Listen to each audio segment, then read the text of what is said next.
భయభక్తులు గల వారి కోరిక ఆయన నెరవేర్చు. ఒకవేళ ఒంట్లో భయం లేదనుకో, మనుషుల ముందు భయం చూపించచ్చు.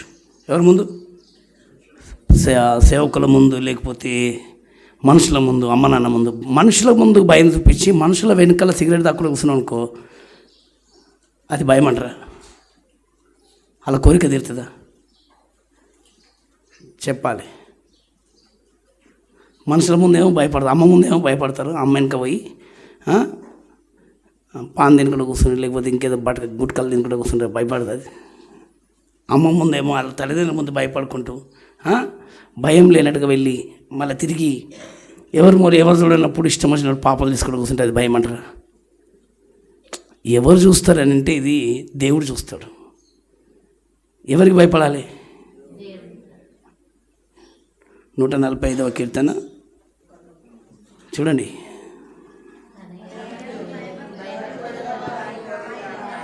పంతొమ్మిదవ వచనం.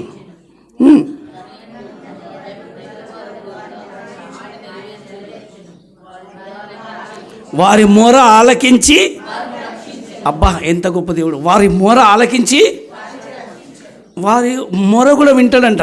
ఇంతకాలం ప్రార్థన చేస్తున్న దేవుడు వింటలేడా అని అనిపిస్తుంది కదా. భయభక్తులు గల వారి మొర దేవుడు వింటాడు.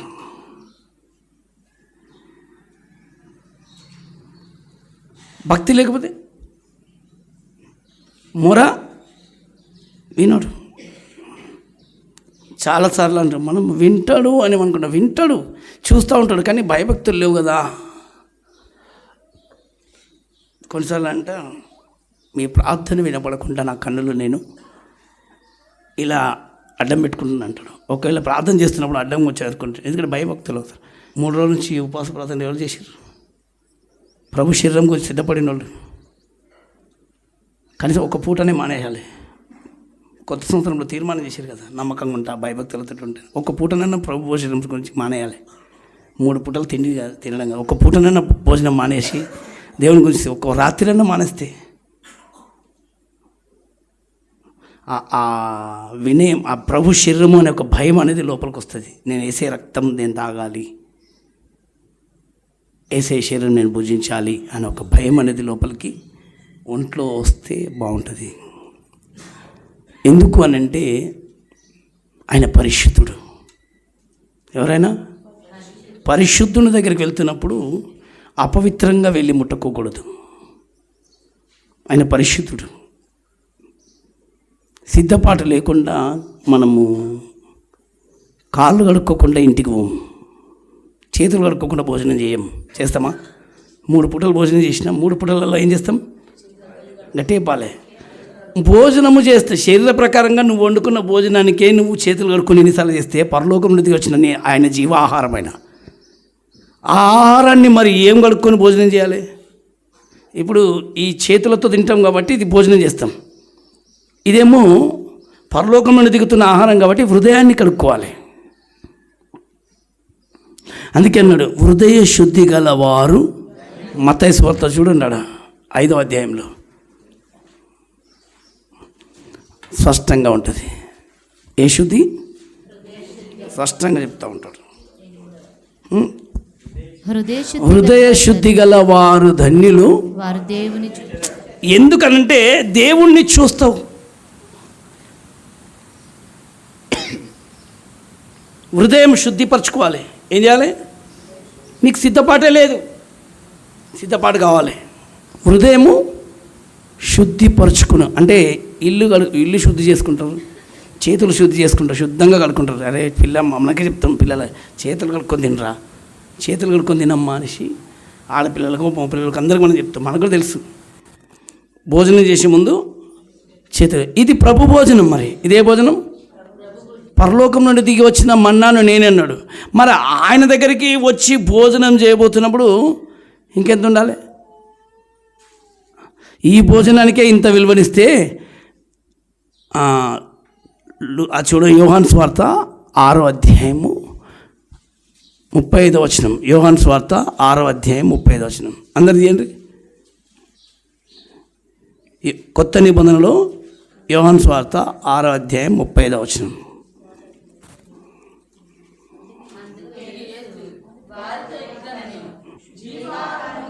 ఆహారమును నేనే ఆకలి అని అంటే ప్రభు ఇక్కడ డైరెక్ట్ భోజనంతోనే మాట్లాడుతుంది కదా. జీవాహారమును నేనే అంటే ఇప్పుడు మనం కూడా తినబోతున్నాం. ఈ ఆహారం తింటే మన శరీరానికి బలం వస్తుంది. జీవ ఆహారం తింటే మనం జీవిస్తాం. దేవుడికి మహిమ కలుగును గాక.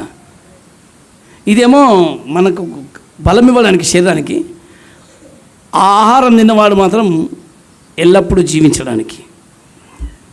దేవుడికి మహిమ కలుగును. అందుకని జీవాహారమును నేనే అని అంటాడు. ఆయన పరిశుద్ధుడు. ఆయన మనలాగా కాదు. మంచి భోజనమేనా కాదా అని మనం చూస్తాము. అదేమన్నా పుచ్చులు ఉన్నాయా కాదా అని చెప్పి అన్నీ చూస్తాం. భోజనం తినేటప్పుడే అది ఎలాంటి భోజనం అని తెలిసి గుర్తుపడతారు కదా. అమ్మ చెప్పండి ఇది మంచిగా ఉంది బాగలేదని భోజనం విషయంలో చెప్తాం కదా. మరి మనం భుజించబోతున్నాము ఎలాంటి భోజనం అది? ఇది ఎక్కడికి వెళ్ళొచ్చింది చెప్పాలి. ఇప్పుడు అన్నం తినేటప్పుడు ఏం చేస్తాము? అది మంచిదేనా, ఫ్రెష్గా ఉందా, ఏమైనా వాసన వస్తుందా, ఏమైనా ఉందా లేదా అని అన్నీ టెస్ట్ చేస్తాం కదా. మరి ఈ రాజభోజనంకి వచ్చేటప్పుడు ఎందుకు టెస్ట్ చేయదు?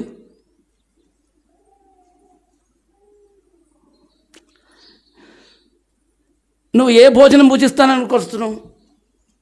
మనిషి వైపు నీ చూపు ఉంది, దేవుని వైపు ఉందా? అసలు నన్నుగా చూడు, దేవునిగా చూసినావు అనుకో, ఎక్కడి నుంచి వస్తున్నాయినా చెప్పాలి. అందరూ చెప్పండి, అందరూ చెప్పాలి. ఎక్కడి నుంచి వచ్చిందైనా? మరి రాజభోజనము అని అన్నారు కదా. ఇప్పుడు ఇంత మంచి ఆ పరిశుద్ధుడు నేనే జీవ ఆహారం అన్నప్పుడు, ఇప్పుడు నువ్వు చేసుకున్న ఇంట్లో వంటకే 12 సార్లు కడుగుతుందని, బియ్యాన్ని కడుగుతావు, మళ్ళీ ఇంకేది అయ్యే మామూలుగా కడుగుతారా? ఇంకా అన్నీ కడిగి మళ్ళీ దానికి ఏమైనా ఉన్నాయా, జబ్బుందా గబ్బుందా అని చూసి అన్నిటినీ మళ్ళీ చూసి ఏరి పేరి అన్నీ కడుగుతాం. మరి ఆయనను ఎలాంటి వాడు? నన్ను జ్ఞాపకం చేసుకుంటకే దీన్ని చేయమన్నాడు. చెప్పండి. మరి ఏం జ్ఞాపకం చేసుకున్నాం 3 రోజులు? నన్ను జ్ఞాపకం చేసుకుంటకే ఈ భోజనం భుజించమన్నాడు. ఒక్కరోజు కాదు, రేపు భోజనం వండాలంటే ముందుగానే పప్పు రెడీ చేస్తారు. చెప్పాలి మీరు. ఒకరోజు ముందు రెడీ చేసి పెట్టుకుంటారా రేపు ఏం వండాలనేసి, లేకపోతే అప్పుడప్పుడు చేస్తారా? చెప్పాలి. ముందు మనసులో వస్తాయి కదా. అందుకే ముందు మనసు ఉండాలి. స్తోత్రంగా నేను ఎవరిని పూజిస్తున్నా, నేను ఏం చేయబోతున్నా, ఎవరి దగ్గరికి వెళ్తున్నా, రేపు ఏదైనా పండుగ ఉందంటే రేపు ఏదైనా స్పెషల్ ఉందంటే ఏం చేద్దాం, ఏ స్పెషల్, వాట్ స్పెషల్, ఏంటిది, ఏం చేద్దాం అని అడుగుతారు. మరి ప్రభు 3 రోజుల ముందే నన్ను సిద్ధపాటు, ఏం చేయబోతున్నాను అని ఆ సిద్ధ మనసు లేకపోతే మనం అంటాం కదా, సిద్ధమై ఉన్న ప్రభు అని అంటే అప్పుడు నేను కూడా అంటాడు భోజనం రెడీ. దేవుడికి మహిమ కలుగును గాక. మీ కొరకు భోజనము తయారు అని అంటాడు. ఆకలి అవుతుంది, కొన్నిసార్లు భోజనం దొరకదు.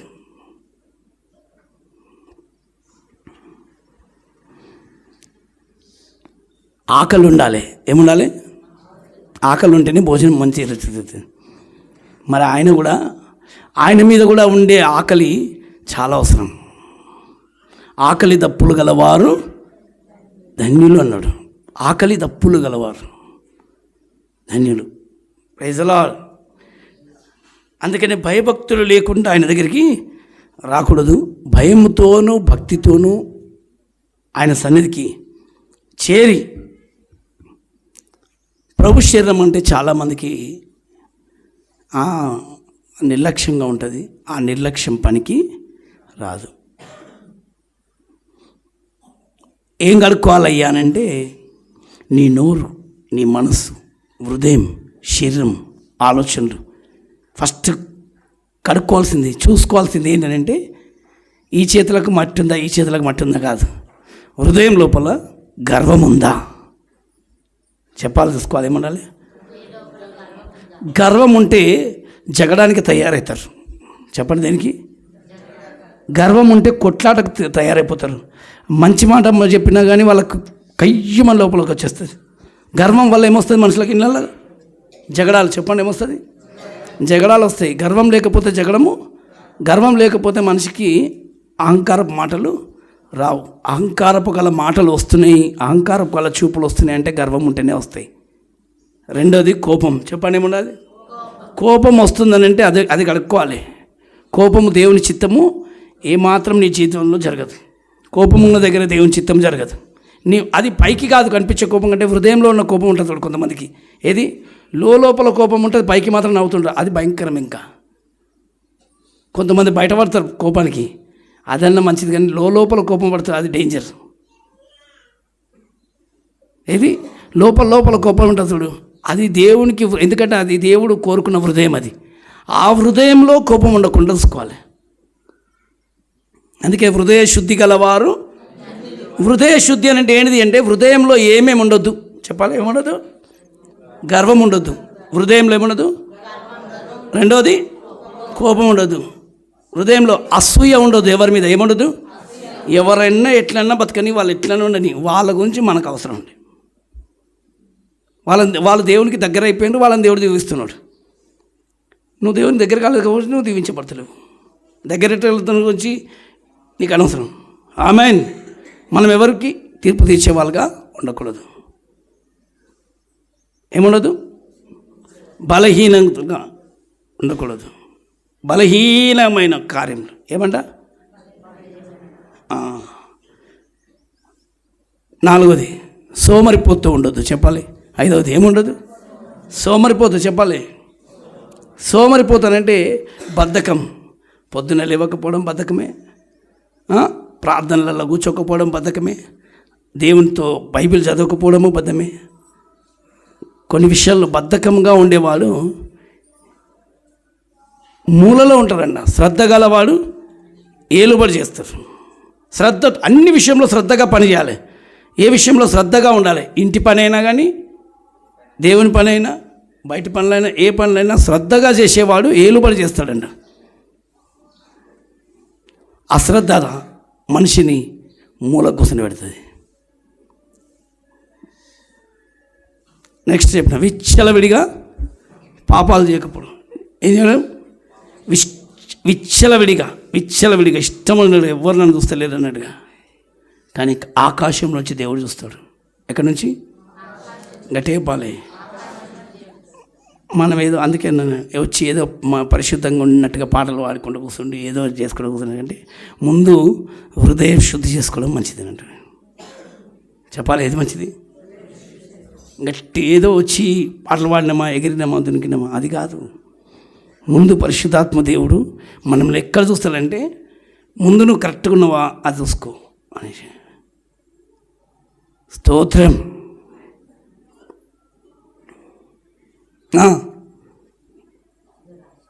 ఏమన్నాయంట? ఆశలు ఎన్ని ఈ నెలంతా ఎన్ని ఆశలు పెరిగినాయి లోపల, ఎన్నెన్నో ఆశలు అడి ఆశలు అయిపోతే మళ్ళీ నాశనం అయిపోతాయి. ఆశలు ఉండొద్దు అంటే ఎక్కువ ఏముండదు. ఆశలు ఎక్కువ ఉంటే మనిషికి పేరాశ వల్ల దురాశలు పెరుగుతాయి. ఏమన్నదు? పేరాశ ఎక్కువ అయిపోయిందని అంటే మనిషికి దురాశలు ఎక్కువైపోతాయి అంట. ఆశలు ఎక్కడ కనిపిస్తాయి? ఇవన్నీ లోపల ఉండేటి ఏంటి? ఇప్పుడు చెప్పాలి, చేతులు కడుక్కొని భోజనం చేస్తాం మంచిదే. చేతులు కడుక్కుంటేమో ఈ ఆహారం భుజించాలి.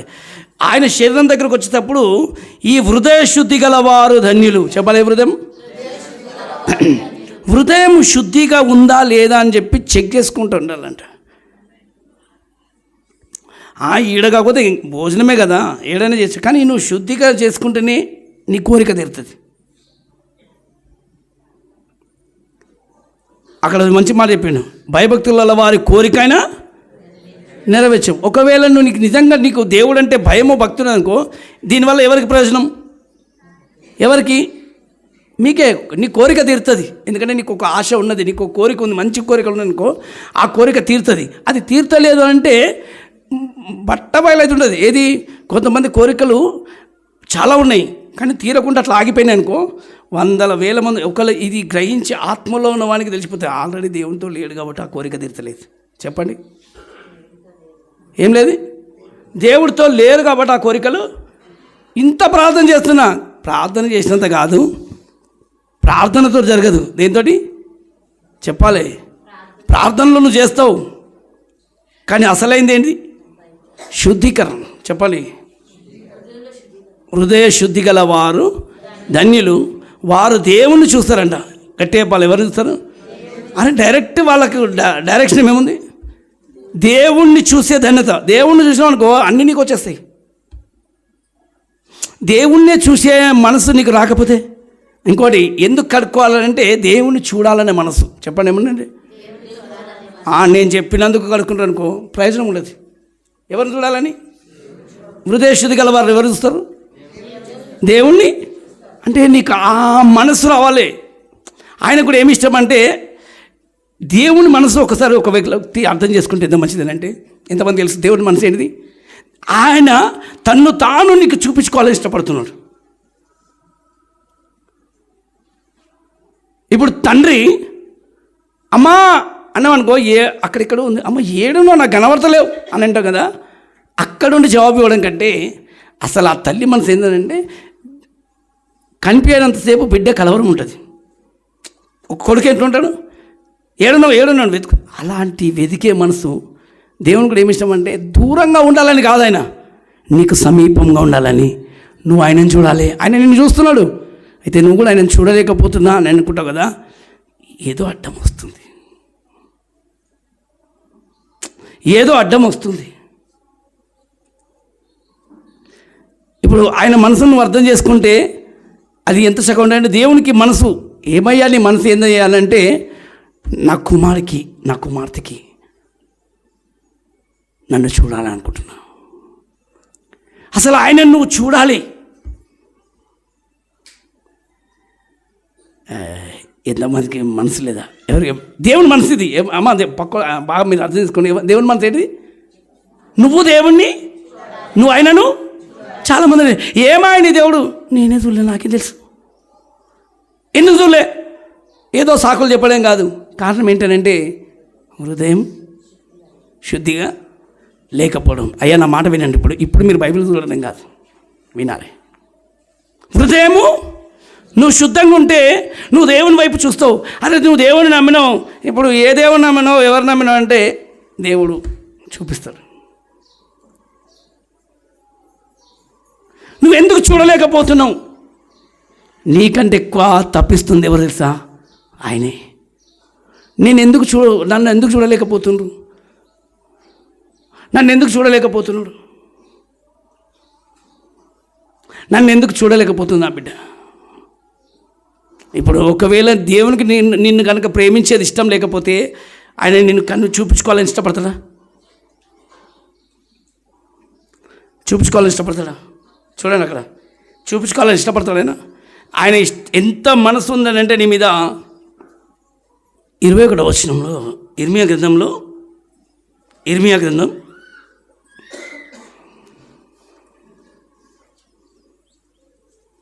29వ అధ్యాయంలో 12వ వచనం అదమ్మా.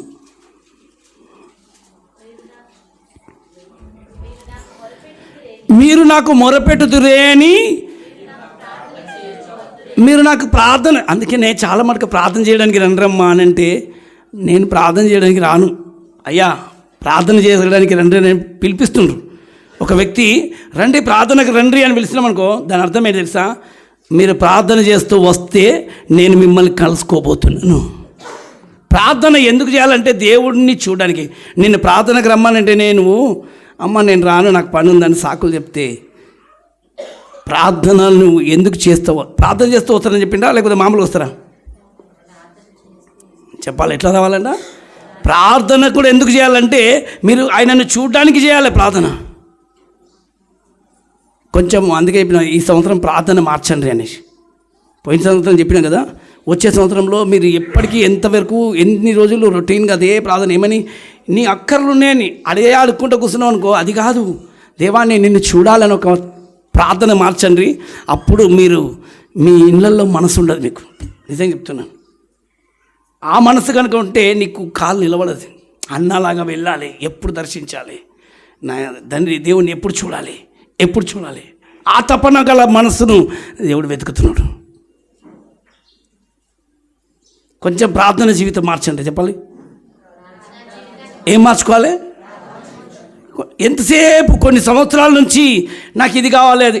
దేవుడు మనం ఒకప్పుడు ఏమన్నా ఏది అక్కడ వెళ్ళినాము, మొక్కులు మొక్కున్నాం. ఏమని చెప్పాలి, ఒక మొక్కులు మొక్కి అడిగి ముడిలు కట్టుకొని అక్కడ అడిగి ఇక్కడ అడిగి అడిగిపించుకోవడం. ఇప్పుడు మళ్ళీ సేమ్ అదే స్థితి. చెప్పాలి, ఏదో అడిగినా ఇస్తే మళ్ళీ దానికి నేనేమి ఇవ్వాలి. ఆయన ఇది ఇచ్చిండు, నేను ఇది తీయాలి. ఆయన నాకు ఇచ్చిండు, నేను ఇంత చేయాలి. మొక్కుబడిగా దేవుణ్ణి ఆరాధించొద్దు. ఏదో ఆశించి ఆయన దగ్గరికి వస్తున్నావు తప్ప ఆయన నీకు ప్రత్యక్షం కావాలి అనే మనసు నీకుంటే అది ప్రభు నిన్ను వెతుకుతాడు. ఇంకా ఆ పాత జీవితం, పాత అలవాట్లు వేర్లకి వెళ్ళిపోను గాక. ఏ అలవాట్లు? అంతకుముందంటే ఏదో పోయినామా tick tick tick tick tick tick tick tick tick అలా అనుకుని వచ్చినాం. అదే అలవాటు కాదు. ఆయన అలా అక్కడెక్కడ కాదు. ఆయన మాట్లాడే దేవుడు. ఆయన స్పష్టంగా చెప్తుండు, నన్ను నేను మీకు కనుపరుచుకుంటాను. ఆయన ఎంత ప్రేమిస్తున్నా నిన్నంటే, నువ్వు నన్ను ఎప్పుడు చూస్తావా, నువ్వు నన్ను చూడాలి, నేను నన్ను చూస్తున్నాను, నువ్వు నన్ను చూస్తే అప్పుడు కదా ఆ మహిమ ఎలా ఉండబోతుందో. ఆ మాట కింద ఉండదు చూడండి. ఇంకా మీరు ప్రార్థన చేస్తూ వస్తున్నప్పుడు నేను మీ మనవి ఆలకిస్తాను, మీరు నన్ను వెతికిన ఎడల ఏ మనసుతోటి? మనసు లేని ప్రార్థన చేయొద్దు. చెప్పండి, ఏ ప్రార్థన? మీరు ప్రార్థన చేయడానికి వస్తే మనసుండి చేయాలంట. చెప్పాలి, ఎట్లుండే? మనసుతో ఉండి చేసే ప్రార్థన ఎట్లుండాలంటే ఏది ఆలోచన చేయదు, ఎవరి కొరకు విచారం చేయదు, నిన్ను చూడాలని ఒక తపన. ఇప్పుడు ఒక్కొక్కరు చూసినాం, ఆయన చూడాలని తపస్సుల మీద తపస్సులు చేస్తున్నారు. భక్తులు చూసిండ్రా? భక్తులు ఎక్కువైనారు, చాలా భక్తులు. కొంతమంది చూడాలని ఒక తపనతోటి గడ్డాలు వెంట్రుకలు మిషాలు విరిగిపోతున్నాయి అందరికీ. వాళ్ళు చూసిండ్రు కదా. వాళ్ళని చూసినప్పుడు మరి మీకేమనిపించాలి? నేను నిజంగా చెప్తున్నాను, వాళ్ళని చూసినప్పుడు వీళ్ళకి ఇంత విధింది, మరి జీవంగల దేవుడు ఫ్రీగా వస్తున్నాడు దర్శనం. ఏమిస్తున్నాడు? నువ్వు గడ్డాలు పెంచుకోకు, మిసాలు పెంచుకోకు, ఏం చేయకు, కానీ మనసు తిప్పి స్తోత్రం కలుగును గాక. ఏం తిప్పు? మనసుతో నన్ను వెతికితే చాలని అన్నాడు. ఆ మనసే ఇవ్వలేకపోతే స్తోత్రం కలుగును గాక. నీ మనసు తిప్పు, నేను నీకు ప్రత్యక్షం అవుతాను. ఎవరిని అవమానపరచడం కాదు. ఎందుకంటే కొంతమందికి తెలిస్తే దేవుడు సింపుల్ అయిపోయింది, మనసుతో వెతికే వారికి మహిమ రూపుడు కనబడబోతున్నాడు. ఆమేన్. ఎందుకంటే ఆయన ఎక్కడో లేడు. ఎక్కడున్నాడు? ఎక్కడుండు? చర్చిలో లేడు, గుడిలో లేడు, మసీదులో లేడు. ఎక్కడుండు? ఎక్కడుండు? గుండెలో ఆత్మనుడు. అందరి హృదయంలో ఉన్నాడు ఆత్మనుడు. ఆయన ఎక్కడున్నాడు? మరి ఎక్కడుండు? ఆయన అన్నాడు ఏమనంటే, నేను ఎవరయ్యా నువ్వనంటే నేను ఉన్నవాడను. ఆయన పేరు ఏం చెప్పిండు? చెప్పాలి, నన్ను చూసిన కాదు, నేను ఉన్నవాడను అనువాడను అని చెప్పి ఆయన తన రూపాన్ని చూపించుకున్నాడంట మోషేకు. ఎట్లా? అగ్ని జ్వాలలు, స్తోత్రం, ఒక మంటలు చూపించిండు. స్తోత్రం కలిగిన కాక. ఎట్లా చూపించాడు? మంటలో ప్రత్యక్షమైండు, గాలిలో ప్రత్యక్షమైండంట యెహోవా యోబుకు. ఎట్లా? గాలిలో, సుడిగాలిలో యెహోవా అతనితో మాట్లాడిండు. నువ్వు మనసుతో కూర్చుంటే మాట్లాడతాడు. సుడిగాలిని చూస్తే అందరు దయ్యమా అంటారు, కానీ అదే సుడిగాలిలో ఆయన ప్రత్యక్షమై మాట్లాడుతున్నాడు. ఇంకా చూపెడుతున్నాడు, ఏమైనవనంటే నేను లోకానికి వెలుగా ఉన్న, స్తోత్రం కలుగును గాక. ఏమైనాడు? కొంచెం గట్టి చెప్పాలి. వెలుగు, అదే వెలుగు. నువ్వు నన్ను చూస్తే కీర్తన 34వ అధ్యాయం 5వ వచనంలో చెప్తాడు, వారు ఆయన తట్టు చూడగా వారికి వెలుగు కలుగును. వారు చూస్తే, ఆయన తట్టు చూస్తే వాళ్ళకి ఏమొస్తుందని అంటే అదే వెలుగు నీ లోపల ప్రత్యక్షం కాబోతుంది. ఆ వెలుగులోనే నువ్వు ఆయన ముఖకాంతిని చూడగలుగుతావు. Praise the lord.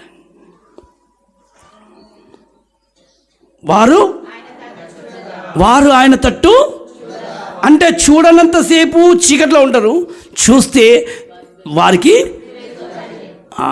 చాలామందికి చీకటి, కళ్ళు మూసుకుంటే చీకటే, ఇంకా చీకటే, ఇంట్లో చీకటి. ఎంతసేపు దయ్యం కనబడతాయి కానీ దేవుడు కనబడతలేడు. మంత్రాలు కనబడతాడు కానీ దేవుడు కనబడతలేడు. ఎటు చూసినా మంత్రాలు కనబడతాయి, ఎటు చూసినా దయ్యమే కనబడ. మన మంత్రాలు కనబడదు, దేవుడు కనబడాలి కదా.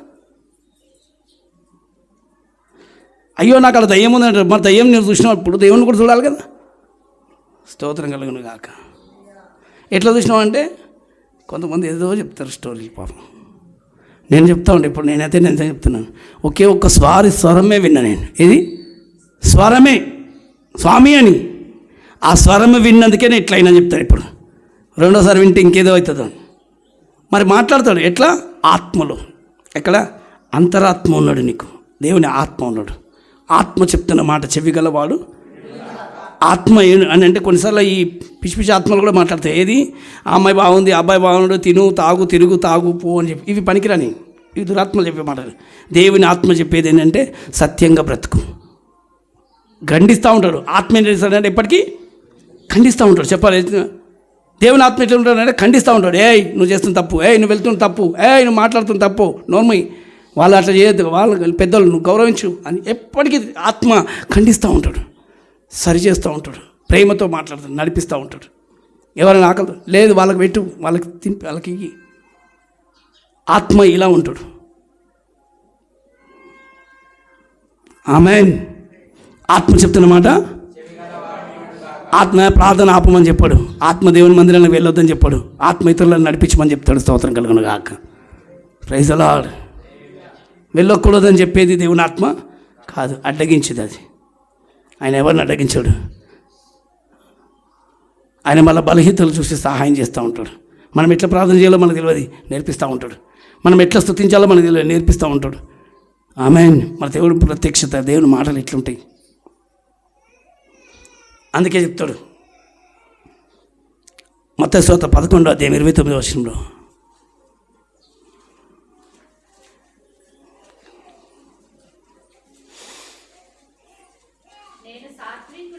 ఎవరు అమ్మ? ఆయన ఎవరు చెప్పాలి? ఆయన ఎవరంటే ఆయన గుణాలు తెప్పించుకుంటున్నాడు. నేను అందుకనే మోషే సాత్వికుడు చెప్పింటాడు, నేను సాత్వికుడను.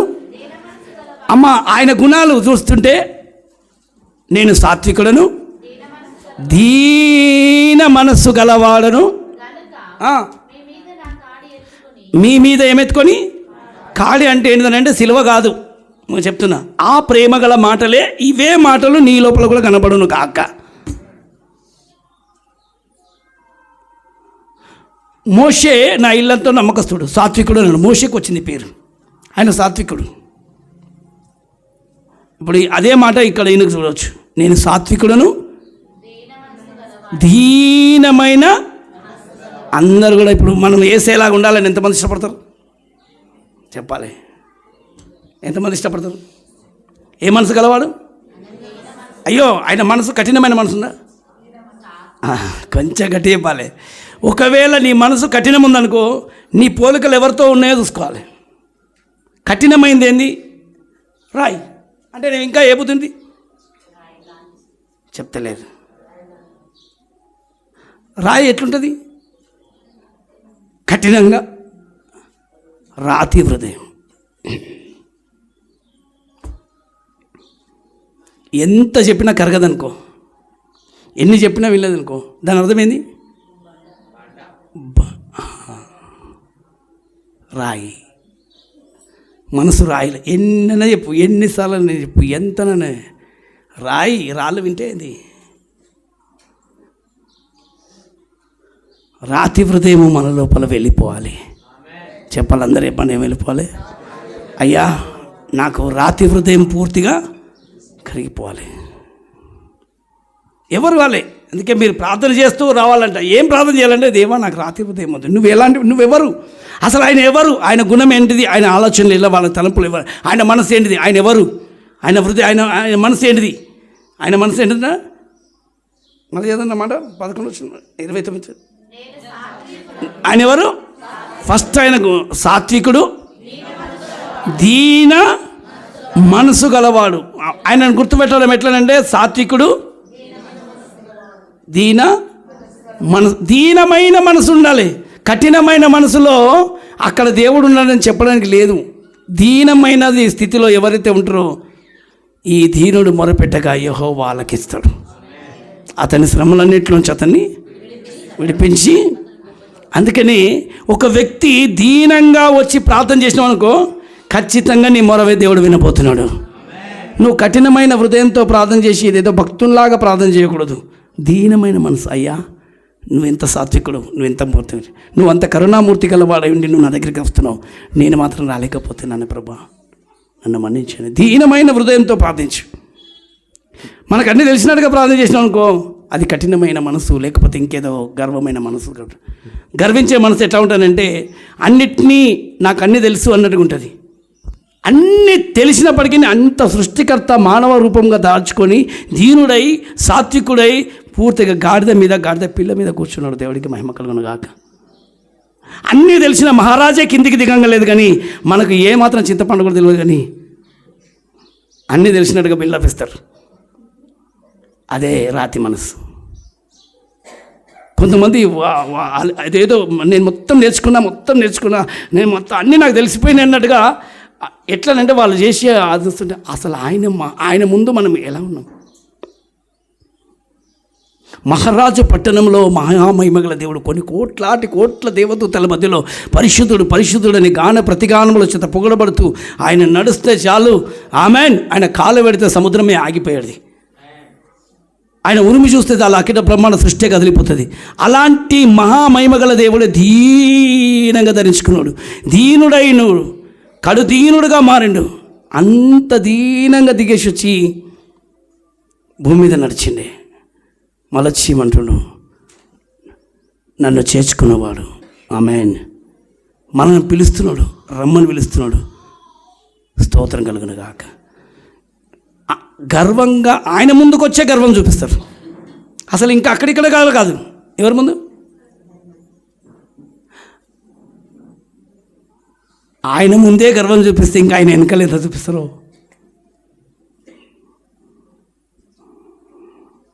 స్తోత్రం కలుగును గాక. అందుకని ఒకటి చెప్పాలి, దేనికి సదృశ్యంగా ఉంటుంది అంటే ఆయన ఎలాంటి వాడు, ఆయన మనసు ఏంటిది, అది తెలుసుకుంటే ఫస్ట్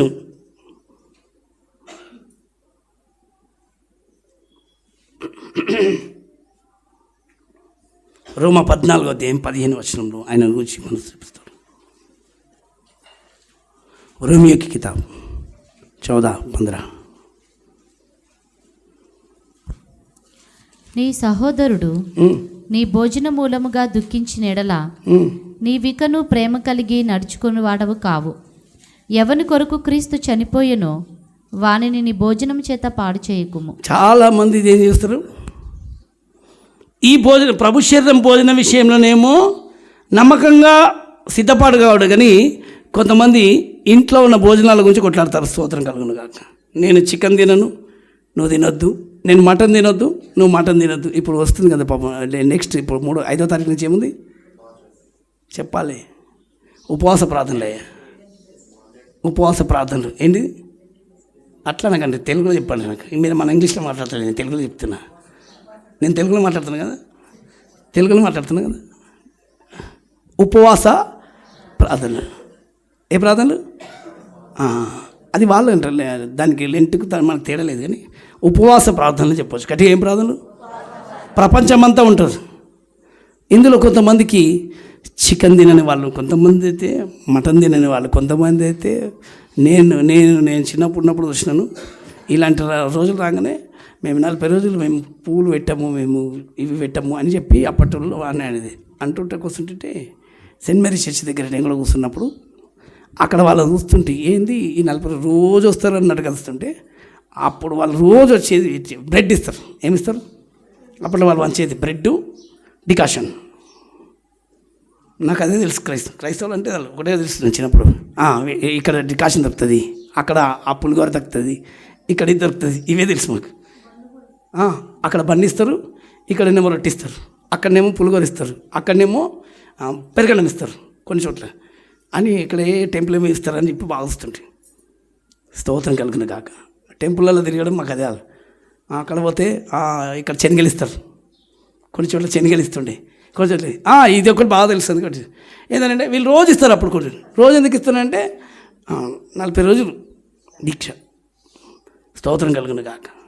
అందుకని ఈ భోజనం విషయాల్లో కొట్లాడతారు. ఏ విషయంలో చెప్పాలి ఇప్పుడు? చూడు, మేము తినొద్దు, గుడ్డు తినొద్దు, కేకుల గుడ్డు ఉంటుంది ముట్టొద్దు, మరి హృదయంలో పాపం ఉంటుంది.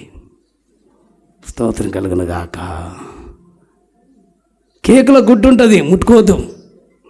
కేకులో గుడ్డు కలిస్తేనే తినని నీవు హృదయంలో కొంచెం కఠినంగా కనిపిస్తే ఆయన ఎట్లా ఊరుకుంటాడు? అర్థం చేసుకోవాలి. ఎక్కడ ఉండండి? హృదయ శుద్ధి గల వారు దేవుణ్ణి చూస్తారు. హృదయం శుద్ధీకరణ ఉంటే ఇది. కానీ ఇక్కడ భోజనాలు కొట్లాట వస్తాయి. ఒక తల్లి ఉంది, కొంతమంది మా చర్చిలో అసలు భోజనాలు చికెన్ తినద్దు, మటన్ తినద్దు, మరి బయట ఎక్కడ తినండి, చికెన్ తిని కూడా కూర్చోద్దు అన్నట్టు. అలాంటి ఆలోచనలు కూడా ఉండదు. మేము ఈ కూర తినం, మేము అవి తినం, భోజనాల గురించి కొట్లాడతారు. అది కాదు, నీ సహోదరి మనసు దుఃఖపరచకు. ఇంట్లో ఉండి భోజనాల గురించి కొట్లాడకు. ఆర్డర్ల మీద ఆర్డర్లు పెట్టి భోజనాలు కొట్లాడకోకండి. అక్కడ బైబిల్ స్పష్టంగా చెప్తుంది. అంటే ఈ రోజులు ఇలాగ వస్తాయని చెప్పి ముందే రాసి పెట్టండి. స్తోత్రం కలుగును గాక. చూడండి, నీ సహోదరుడు నీ భోజన మూలముగా దుఃఖించిన ఎడల నీ వికను ప్రేమ కలిగి నడుచుకుని వాడవు కావు. ప్రేమ కలిగి నడుచుకుని వాడవు కావు. ఎవని కొరకు క్రీస్తు చనిపోయెను, అది ఎవరి గురించి క్రీస్తు చనిపోయెను, వానిని నీ భోజనము చేత పాడు చేయకుము. మీకున్న మేలైనది దూషణ పాలు కానీయకుడి. నీకు మంచి మంచి మేలు ఉంది నీ విషయంలో, అది దూషణ పాలు. కొన్ని విషయాల్లో నోరు జాగ్రత్తగా. భోజనాల గురించి ఇంట్లో కొట్లాడతారు, భోజనాల గురించి బయట మాట్లాడతారు కదా. ఆ భోజనం అంటే ఏంటి అని అంటే, నేనే జీవ ఆహారమును. చెప్పాలి, ఏమన్నాడు? జీవ ఆహారము నేనే. ఇప్పుడు చేతులు కడుక్కొని మీరు ఎన్నిసార్లు భోజనం చేస్తారు? కొన్నిసార్లు చేతులు కడుక్కున్న కూడా కొట్టాడొస్తుంది సార్.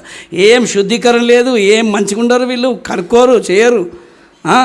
కొంతమంది నిన్న చూసినా నేను ఒకటి రచ్చబండకి ఎక్కిరు భార్య భర్తలు. ఏ బండకు? అదేదో బండనంటే అది ఆడికి ఎక్కిండ్రు. మొత్తం టీవీలో ఫేస్బుక్లో ఇట్లా ఇచ్చిర్రు. ఎవరంటే క్రైస్తవుడు. ఎందుకనంటే ఆమె ఈయన మీద చెప్తుంది, ఈయన మీద చెప్తుంది, ఇద్దరు కలిసి కూర్చున్నాడు. ఇల్లు క్లీన్ లేదు, ఇల్లు క్లీన్ లేదు, ఇల్లు క్లీన్. అది పోయి నాకు చూపిస్తున్నారు. అన్న ఇల్లు కనీసం ఒక సేవకు దగ్గర చెప్పుకున్నా బాగుంటుంది, కానీ పోయి అక్కడ చెప్పుకుంటారు అని. ఏమని? ఈమె ఇల్లు క్లీన్ చేయదు, ఈమె బాసనలు కడగదు, ఈమె నెత్తి కడుక్కోదు, బ్రష్ చేయకుండా ముఖం కడుక్కుంటుంది. ముఖం బ్రష్ వేయకుండానే అన్నం వండుతుంది, బ్రష్ చేయకుండా తిండి తింటుంది, బ్రష్ చేయకుండా ఇది చేస్తుంది. ఆమె అంటుంది, ఈయన పొద్దున్న లేచి స్నానం చేయడు, ఏం చేయడు, ఈయన పొద్దున్న లేచి ఇట్లనే తిరుగుతాడు, ఆయన తిరుగుతాడు, నేను తిరుగుతాను అంటుంది.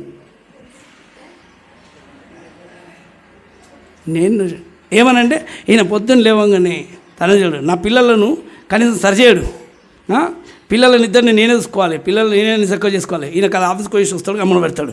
ఇద్దరు పిల్లల్ని చూసుకుంటే నేను అన్ని ఎట్లా చేయాలని ఈయన, ఇద్దరు పిల్లల్ని మెయింటైన్ చేయాలా, నేను ఈయన చూసుకోవడం కూర్చోవాలా, నేను ఇంకా ఎప్పుడు ఎప్పుడు వెళ్ళాలని అంటుంది.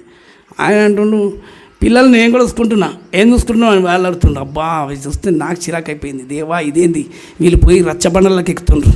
అదేదో వేసే బండ మీద కూర్చుంటే బాగుంటుంది కదా. స్తోత్రం కలుగును కాక. ఏ బండ మీద కూర్చోవాలి? ఆయన తీర్పు తెచ్చే దేవుడు కదా. అందుకే అంటాను, ఇంట్లో ఏదైనా గొడవలు వస్తే పెద్దలు ఉండరు, సేవకులు ఉండరు, లేకపోతే దేవుని మందిరం ఉంది, సిద్ధపరచుకోవాలి. మూతి జాగ్రత్త. Praise the Lord. కొంచెం మనం అట్లే ఉండి దేవునితో గట్టి ఉండాలి. మన జీవితాన్ని వీధిలో పాలు చేయొద్దు. అందుకే భోజనాల గురించి కొట్లాడుకోవడం బాగానే ఉంది, కానీ దేని గురించి ఏం చెప్తుంది ఇంకా ముద్దుగా? నెలకొక్కరోజు తెస్తాడు చికెన్ అంట. ఆడ చెప్పుకుంటారు పోయి నెలకొక్కరోజు తెస్తాడు, నెలకొక్కరోజు తెస్తాడు. పిల్లలు ఏం కావాలి? అవునతే చేయమంటాడు అంటాను. అయ్యే, ఇలాంటి విషయాలు బయట కాదు. అందుకనే చాలా విషయాలు ఒకవేళ మన ఇక్కడికి రారులేండి, వాళ్ళు అక్కడ వస్తుంటారు కాబట్టి చాలా చక్కగా చెప్తున్నాను. కానీ ఇది వెళ్ళాలి, అందరికీ పంపించండి. మీరు స్తోత్రం కలుగును కాక. చూడాలి. ఆమేన్. దేవుని సన్నిధిని అవమానపరచకూడదు. భోజనముల గురించి కాదు. దేని గురించి? ఎవరి గురించి చనిపోయిండు అక్కడ స్పష్టంగా ఉంది. భోజనం అంటే ఎవరు అని చెప్పి యోహాను సువార్తలో 6వ అధ్యాయం 50వ వచనంలో.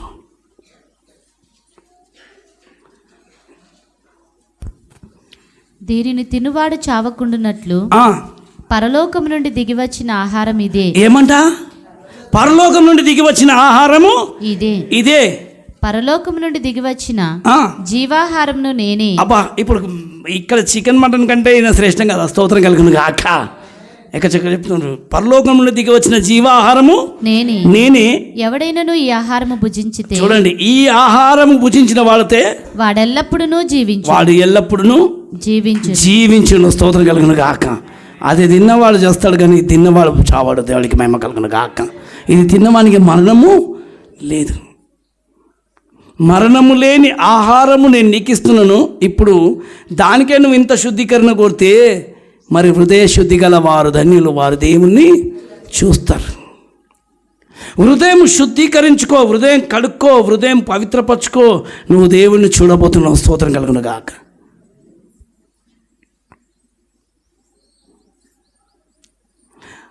దేవుని మనసు ఇదే. ఇక్కడ యేసుప్రభువు చెప్తున్నాడు, జీవాహారంను నేనే అని అన్నాడు. కనీసం ఆహారంగా చూడు.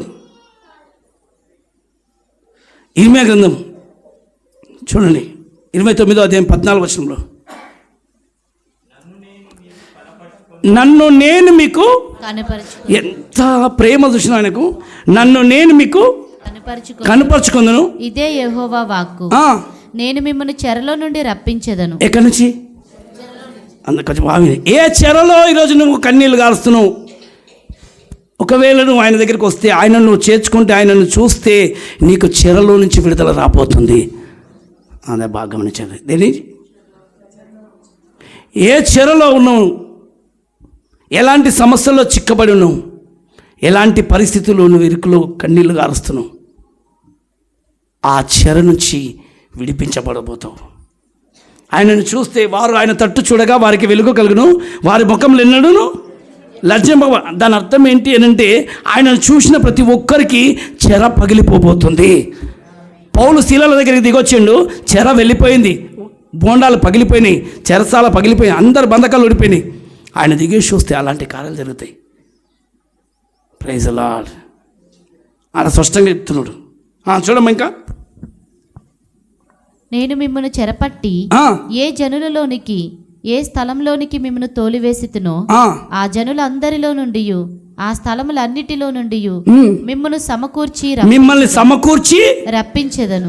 ఇదే యెహోవా వాక్కు. ఇది యెహోవా వాక్కు. నిజంగా ఒక వ్యక్తి దీనమైన మనసుతో ప్రార్థన చేస్తే, కన్నీళ్లు గార్చినప్పుడు, వెతికినప్పుడు ఆయన ప్రత్యక్షం కాబోతున్నాడు. మొదటి సమూయేలు ఒక తల్లి కన్నీళ్లు గార్చింది, ఏడ్చింది ప్రభు దగ్గరికి వచ్చి. ఆమె ప్రత్యక్షమే. నిజంగా వెతికేవారు ఎలా ఉంటారు? 1వ అధ్యాయం 10వ వచనం చూడండి. మొదటి సమూయేలు 1వ అధ్యాయం 10వ వచనం. బహు దుఃఖాక్రాంతురాలై ఆమె వచ్చిందంట. యెహోవా సన్నిధిని ప్రార్థన చేయుచు. అమ్మా, ఇప్పుడు ప్రార్థన చేస్తూ వచ్చిన వాళ్ళకి ఆయన ఎలా ప్రత్యక్షమవుతుండు? ఇంతకుముందు చెప్పిండు కదా, మీరు ప్రార్థన చేస్తూ వత్తురని నేను మీ మనవి ఆలకిస్తును, నన్ను నేను మీకు కనపరుచుకో. ఈమె ప్రార్థన చేస్తూ వచ్చింది. మరి చేసిన వాళ్ళకి ప్రార్థనకు జవాబు దొరికిందా లేదా అని చూస్తుంటే బహు దుఃఖము. అమ్మ ఎక్కడ ఉంది? ఆయన మనం చెరను మొత్తం తీసేస్తున్నాడు. ఆమెకున్న చెర ఏంటి అని అంటే కన్నీళ్ళు, పిల్ల లేదు, ఏం లేదు, బిడ్డ లేదు, దుఃఖము. ఈరోజు ఇల్లు లేదని దుఃఖము. రా ప్రార్థించు. సమస్య ఉందని నీకు బాధ ఉంది, నీకు లేదా? ఎంతమందికి దుఃఖం ఉంది? ఆ దుఃఖం ఉంటే నువ్వు రమ్మని పిలుస్తున్నాడు. ఎంతో హృదయంలో ఉన్నాయి వేదన. హృదయంలో ఎంతమంది కన్నీళ్ళు ఉన్నాయి? లేవా చెప్పండి. లేని వాళ్ళు ఎవరున్నారా? ఆమె బహు దుఃఖము లోపల ఉంది. ఆ దుఃఖాన్ని ఎక్కడ వెళ్ళి నేను ప్రార్థన చేస్తే బాగుపడతాను, ఎవరిని వెతకాలి, ఎట్లా వెతకాలని వెతికి బహు దుఃఖాక్రాంతురాలై ఉండి యెహోవా సన్నిధిని ప్రార్థన చేయుచు బహుగా ఏడ్చుచు. బహుగా ఎవరు మనుషుల ముందు ఏడవకు, నువ్వు ఎగతాళి చేస్తారు, మనుషులకు చెప్పకు, నవ్వుల పాలవుతావు. అది బంధువులైనా సరే, ఎక్కడైనా సరే అవమానంకి గురి చేస్తారు. ఎవరి ముందు ఏడిస్తే నీ కన్నీళ్ళు అర్థం చేసుకుంటాడో ఆయన ముందు ఏడవాలి. స్తోత్రం కలుగును గాక. ఎవరి ముందు ఏడిస్తే నీ దుఃఖం వెళ్ళిపోతుందో అది బాగా గమనించు. 10 మందికి నువ్వు చెప్పుకున్నావు అంటే అల్లరి పాలు చేస్తారు తప్ప నిన్ను దుఃఖాల పాలు చేసి ఎగతాలు చేసేవాళ్ళు తప్ప ఆదుకునే వాళ్ళు ఉండరు. అందుకని ఎవరి ముందు నువ్వు కన్నీరు దుఃఖపడకు, ఎవరికో చెప్పుకొని నువ్వు కన్నీళ్ళు గార్చకు. ఎవరు నిన్ను అర్థం చేసుకునే దేవుడు, ఎందుకు నువ్వు తండ్రి అయినా అని చెప్తున్నాడు. ఆమె బహు దుఃఖక్రాంతురాలు వచ్చి యెహోవా సన్నిధిని సైన్యములకు అధిపతివగు యెహోవా ఏమని అడుగుతుంది? సైన్యములకు అధిపతి యెహోవా, నీ సేవకురాలనైనా నాకు కలిగి ఉన్న శ్రమను చూచి. ఎవరిని చూడు? నాకు కలిగిన శ్రమను చూచి నీ సేవకురాలనైన నన్ను మరువక జ్ఞాపకము చేసుకొని. మరువక నన్ను జ్ఞాపకం చేసుకొని. అబ్బా ఎంత మంచిగా అడుగుతున్నారు. అయ్యా నేను ఎవరికి చెప్పుకోవాలి? సైన్యములకు అధిపతి యెహోవా ప్రార్థన చేస్తూ వస్తారని నేను మీకు ప్రత్యక్షమవుతాను. నేను నీ బిడ్డనే, నన్ను జ్ఞాపకం చేసుకో, నన్ను మర్చిపోకు, ఒక్కసారి నా వైపు తిరుగు.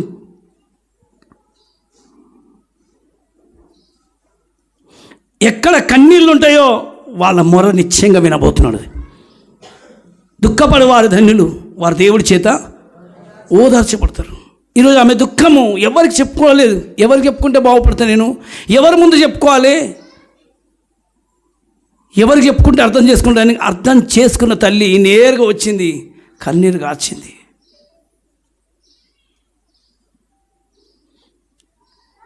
ఎందుకనంటే దుఃఖాన్ని అర్థం చేసుకోగలిగిన దేవుడు బాధను అర్థం చేసుకోగలిగిన. నిర్గమకాండం 2వ అధ్యాయంలో 23వ వచనంలో చెప్తాడు. 2వ అధ్యాయము 23, 24, 25 వచనంలో ఉంటుంది. అలాగున అనేక దినములు జరిగిన మీదట ఐగుప్తు రాజు చనిపోయెను. ఇశ్రాయేలీలు తాము చేయుచున్న వెట్టి పనులను బట్టి, వెట్టి చాకిరిని బట్టి, బానిస బ్రతుకులను బట్టి నిట్టూర్పులు విడిచుచు. అమ్మా ఏం విడిచిరండి వాళ్ళు? నిట్టూర్పులు విడిచుచు మొరపెట్టుచుండగా తమ వెట్టి పనులను బట్టి వారు పెట్టిన మొర దేవుని యొద్దకు చేరి. చప్పట్లు కొట్టండి స్తోత్రములు. చాలా మంది మేము వీళ్ళు కష్టపడుతుండ్రు, బానిస బతుకుని పెట్టించిండ్రు. అయ్యో అయిపోయింది నా జీవితం, ఎందుకు ఇలాంటి స్థితి వచ్చింది నాకు అని చెప్పి వెట్టి చాకిరి చేపిస్తున్నావు. ఈరోజు ఎంతోమందికి నువ్వు వెట్టి చాకిరి చేస్తున్నావా? నీ చేత కఠినమైన పనులు చేపించుకుంటుండ్రా. నాతో కఠినమైన పనులు చేపించుకోవడం కానీ నా బాధ ఎవరు చూసుకోరు, నన్ను ఎవరు అర్థం చేసుకోరని ఈరోజు నీ గుండె నిండా ఆ దుఃఖం, ఆ వేదన, నన్ను వాడుకుంటారు తప్ప నా మొర ఎవరు వినరని అనుకుంటున్నావా? దేవుడు వినబోతున్నాడు స్పష్టంగా. ఆ రోజు ఆ ఐగుప్తులో వాళ్ళ కన్నీళ్లు చూసిన దేవుడు ఈరోజు నీ కన్నీళ్లు చూడడని అనుకోకు. నిశ్చయంగా నీ కన్నీటికి విలువ ఉంది. అందరు ఏముందమ్మా చెప్తలేరు గట్టిగా. కన్నీటికి ఏముంది? ఎవరి ముందు కారుస్తే ఆ కన్నీటికి విలువ ఉంటుంది. ఎవరి ముందు చెప్పుకుంటే బాగుండవు.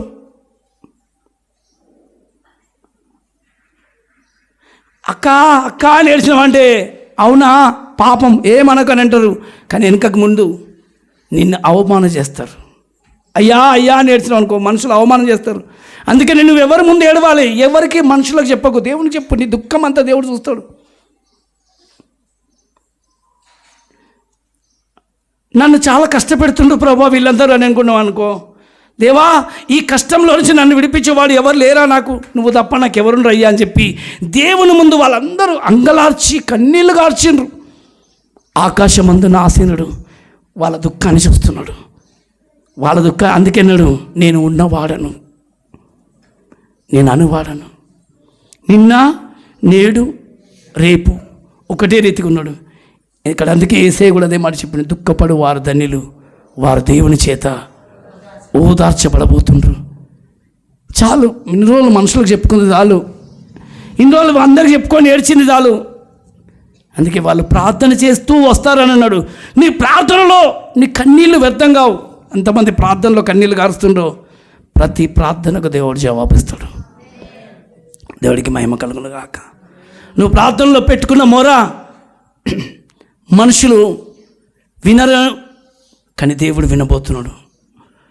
నువ్వు ఎన్నిసార్లు ప్రార్థన చేస్తూ కన్నీళ్ళు గారుస్తున్నావు. నువ్వు చేసిన ప్రార్థనకు జవాబు దొరకదని నువ్వు మనసులో అనుకోకు. నిశ్చయంగా దేవుడు నీ కన్నీళ్ళు చూసినాడు. Praise the Lord. నీ అవమానమును, నీ నిందను, నీ భారాన్ని ఎక్కడ పడుతున్నావు, నువ్వు ఎవరి ముందు నీ కన్నీళ్ళు గారుస్తున్నావు, గుండె కొట్టుకపోతున్న నీ బాధ ఎవ్వరికి అర్థం కాదు. నిన్ను కన్న తండ్రి అందుకే అన్నాడు, నేను నీ తండ్రిని కానా, నేను అర్థం చేసుకోలేనా?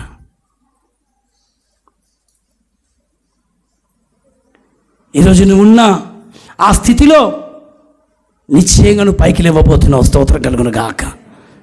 ఆమెన్. స్పష్టంగా చెప్పిన వారు అక్కడి నుంచి కన్నీళ్ళు గారిస్తే అత్యున్నత సింహాసనం పైన ఆసీనుడు జవాబిస్తున్నాడు. అక్కడ కింద చూడడం ఇంకా ఉంది. కాగా దేవుడు వారి మూలుగును విన్నాడంట. అమ్మ ఎక్కడ విన్నాడు? నువ్వు పెట్టిన మూలుగులు, నీ పెడుతున్న కన్నీళ్ళు ఎక్కడెక్కడో, నాయనా అయ్యా అయ్యా అని చెప్పి నువ్వు అయ్యా అయ్యా అని పెడుతున్న దుఃఖము దేవుడు చూస్తున్నాడు. చూడండి, అబ్రహాము ఇస్సాకు యాకోబులతో ఆయన చెప్పిన మాట చూడండి. అబ్రహాము ఇస్సాకు యాకోబులతో తాను చేసిన నిబంధనను జ్ఞాపకము చేసుకొనెను. దేవుడు ఇశ్రాయేలీయులను చూచెను. దేవుడు వారి యందు లక్ష్యముంచెను. చప్పట్లు కొట్టండి దేవుడికి. దేవుడు వారిని చూసిండు. ఈరోజు నిన్ను ఎవ్వరు లక్ష్య పెట్టగలరు. మనుషులు లక్ష్య పెట్టకపోవచ్చు, కానీ నువ్వు కాచిన కన్నీళ్లకు నీ మీద దేవుని చూపు ఉంది. దేవుడికి మహిమ కలుగును గాక. దేవుని మనసు నీ మీద ఉంది. ఎందుకు కారుస్తుంది నా కుమారుడు కన్నీళ్ళు? ఎందుకు కారుస్తుంది నా కుమార్తె కన్నీళ్ళు? ఎవరి నిమిత్తం కారుస్తుంది? ఎవరు నిన్ను బాధిస్తుండ్రు? ఎందుకు నువ్వు కన్నీళ్ళు కారుస్తున్నావు అని అన్నా కన్నీళ్ళు చూసిన దేవుడు నీ కన్నీళ్ళు చూస్తున్నాడు. ఈరోజు మనసులో ఏ వేదన నలిగిపోతుంది, ఏ పరిస్థితి గుండా నువ్వు వెళ్తున్నావు, ఏ కఠినమైన బాధతో ఎవరి నీ మనసు బాధ పెడుతుండ్రు, ఎక్కడ నీ హృదయం గాయపడుతుంది, ఎవరి ద్వారా నీ హృదయం గాయమవుతుంది, హృదయం నలిగిపోతున్న ఈ స్థితిలో నుంచి ఈరోజు దుఃఖ దినములను ఆయన చూస్తున్నాడు. అందుకే ఆయన సాత్వికుడు, దీన మనసు గలవాడు, విరిగి నలిగిన హృదయాలను అలక్ష్యం చేసేవాడు కాదు. ప్రభుకు మహిమ కలుగును గాక. ఆయన ఎవరు? ఆహారమే దిగొచ్చిన వాడిని నీ కన్నీళ్ళు తుడవలేనా? నీ కడుపులోకి ఆహారంగా నేనే రాబోతున్నప్పుడు నీ దుఃఖాన్ని నేను అర్థం చేసుకోలేనా? చూడండి బాగా గమనించి, ఆయన ప్రేమ ఏంది, ఆయన ఏమైనాడు ఒకటి సరదా. ఆయన నీకు భోజనంగా మారి, నీకు ఆహారంగా మారి, నీ కడుపులోనికి రావడానికే ఇష్టపడుతున్న దేవుడు. కన్న తండ్రి అంతగా నీకు దగ్గరగా మారాలనుకుంటుండు, నీ దగ్గర లోపల ఉండాలనుకుంటుండు, నీతో ఉండాలని, నీ ఇష్టం ఉండాలని. అందుకని ఇంకా ఏమాయ్ అని ఒక కఠినమైన మాట నోటికి రావద్దు. ఏం రావద్దు? చెప్పాలి. కఠినమైన మాటలు, ఆయనను గాయపరిచే మాటలు. ఒకవేళ నువ్వు మనుషులను గాయపరిచినావో పర్లే, కానీ దేవుడు నీ మాటల ద్వారా దుఃఖపడతాడేమో. ఆయన ఏం చేయడు. అయ్యో నేను ఇంతగా ఆహారమయ్యే దిగొచ్చు, నా కుమారునే పంపించినను, నా శరీరాన్నే నేనే నా కుమారుడికి నేను కనపరుచుకోవాలని చెప్పి నేను ఇష్టపడుతున్నా కదా, ఇంకా నిన్ను చూడాలనుకుంటుండు, ఆహారాన్ని కూడా గుర్తుపట్టకపోతే ఎలా ఉంటుంది అనేసి. స్తోత్రం కలుగును గాక. ఎవరితో ఉండడం మనకి ఇష్టము, ఎవరిలో ఉండాలని ఇష్టపడుతున్నాడు? కనీసం విలువ లేని మన బ్రతుకులకు, యోగ్యత లేని మన జీవితాలకు ఆ మహనీయుడు నీతో నాతో ఉండాలని ఇష్టపడుతుండు. స్తోత్రం కలుగును గాక. అసలు దేవా ఏంది ప్రభా నీ మనసునంటే, నేను నీతో ఉండాలి,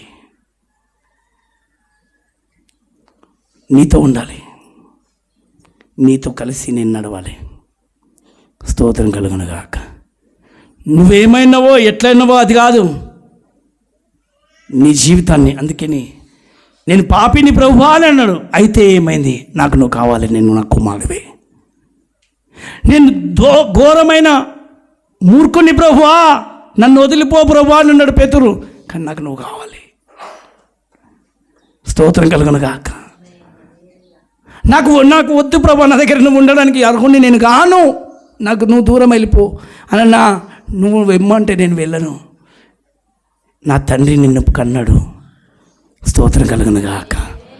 నువ్వు నా తండ్రి చేత ప్రేమించబడ్డ బిడ్డవు, నువ్వు అప్పగించబడ్డావు నా చేతికి. నా తండ్రి నిన్ను ఆకర్షించిండు. ఈరోజు నిన్ను భూమి మీదకి పంపించిండనంటే నీ ఎడల దేవుని చిత్తం లేక కాదు, నువ్వు ఒక విలువైన వ్యక్తివే. విలువ లేదని చెప్పి మనుషులు చెప్పొచ్చు, ఆ మాటలకు నువ్వు నోచుకోకు. ఎవరి దృష్టిలో నీకు విలువ లేకపోయినా దేవుని మనస్సు నీ మీద ఉంది. దేవునికి మహిమ కలుగును గాక. దేవుని చూపు నీ మీద ఉంది. మనుషులు గుర్తుపట్టకపోవచ్చు, లోకం గుర్తుపట్టకపోవచ్చు నేను, కానీ చూస్తున్న దేవుడు నమ్మకస్తుడు, వింటున్న దేవుడు నమ్మకస్తుడు. ఆమేన్. ఆయన ప్రేమను కళ్ళారా చూడు బిడ్డ, ఆయన చూడు, ఆయన మనసును గ్రహించు. ఒక మంచి మాట చెప్తా, 25వ వచనం మళ్ళీ ఇంకొకసారి చదువుమా. దేవుడు ఇశ్రాయేలీయులను చూచెను, దేవుడు వారి యందు లక్ష్యముంచెను. దేవుడికి మహిమ కలుగును గాక. నిర్గమకాండ 3వ అధ్యాయంలో కూడా చెప్తాడు. 3వ అధ్యాయము 7వ వచనం. మరియు యెహోవా ఇట్లా నేను ఐగుప్తులోనున్న నా ప్రజల బాధను, ఎవరి బాధను? నా ప్రజల యొక్క బాధను నిశ్చయముగా చూచితిని. చెప్పడు ఈ మాటకు. ఎవరు ఏం చూస్తున్నాడు ఆయన? ఈరోజు నీ గుండెలో ఉన్న బాధ ఎవ్వరికీ అర్థం కాదు. ఎంత బాధపడుతున్న సంగతి నీకేం తెలుసు అని మనం అంటాం కదా, నిజమే, ఎవ్వరికి అర్థం కాదు. తల్లికి కూడా అర్థం కాదు, కట్టుకున్న భార్యకు అర్థం కాదు, భర్తకు అర్థం కాదు, స్నేహితుడు అర్థం కాదు. కానీ నీ బాధను చూసే దేవుడు ఆకాశమందు ఆసీనుడు నిన్ను చూస్తున్నాడు. స్తోత్రం కలుగును గాక. ఆమేన్. అమ్మ ఎక్కడ చూస్తుండ్రు? అందరు చెప్పాలి. నీ గుండెలో ఉండి ఎంత బాధ అవుతుంది నీకు, ఆ బాధను బట్టి కన్నీళ్ళు కాచు. ఆ బాధతో వచ్చింది అన్న, అదే బాధ విరిగి నలిగిన హృదయంతో వచ్చి కన్నీళ్ళు కాచింది. ఈరోజు నీ బాధ కొన్ని ఎవరికి ముందు వ్యక్తపరచకు. నీ కన్నవారు నేను అర్థం చేసుకోరు. కన్న పేగుకు కూడా అర్థం కాదు, కన్న తల్లిదండ్రులకు కూడా అర్థం కాదు, తోబుట్టులకు అర్థం కాదు, భార్యకు అర్థం కాదు, భర్తకు అర్థం కాదు. గ్రహించే దేవుడు మనసెరిగిన మహారాజు అయిన. స్తోత్రం కలుగును గాక. హల్లెలూయా. ఎవరికి అర్థం కాకపోయినా నీ దుఃఖము, నీ బాధ అర్థం చేసుకునే దేవుడు. నేను నీకు దూరంగా ఉన్నాను అనుకోక సీయోను కుమార్తె, ఎందుకు నీ మనసులో అట్లా అనుకుంటావు? ఎందుకు నేను నీకు దూరంగా ఉన్నానని నువ్వు అనుకుంటున్నావు? ఎందుకు నువ్వు వినలేదు అనుకుంటున్నావు? అదే దేవుడు ఈరోజు వరకు, ఆయన పేరు ఏంటంటే సాత్వికుడు, దీన మనసు కలవాడు అన్నాడు. ఆయనకు తెలుసు దీన మనసు ఏంటంటే. నీకు అదే మనసు, నువ్వు కన్నీళ్ళు కార్చడం నేను చూసినాను అంటాడు. దేవుడికి మహిమ కలుగును గాక. నీ విరిగిన పరిస్థితిని ప్రభు చూస్తున్నాడు. నీ ప్రార్థన వ్యర్థం కాదు. కీర్తన గ్రంథం 18వ అధ్యాయం 6వ వచనం చూడండి, అలా చాలా చక్కగా.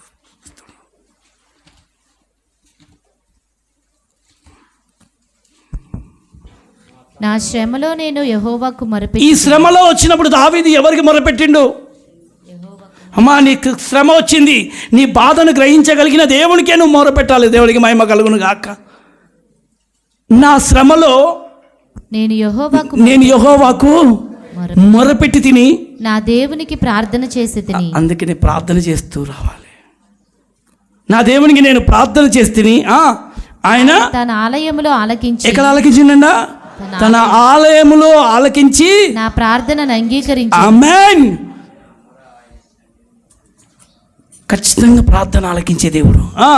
నా మొర్ర ఆయన సన్నిధికి చేరి ఆయన చెవిలో జొచ్చెను. ఉందిలే దీవెనా ఎందుకా వేదనా పలుకాకి లోకం నిందించిన ఏకాకివై నీవు పలుకాకి లోకం నిందించిన ఏకాకివై నీవు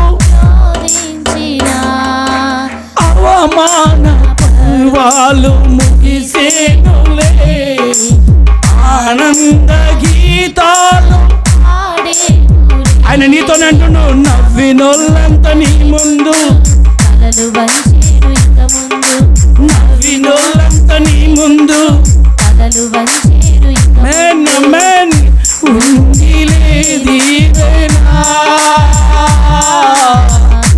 ఎందుకా వేదన ఉంగిలేదివేనా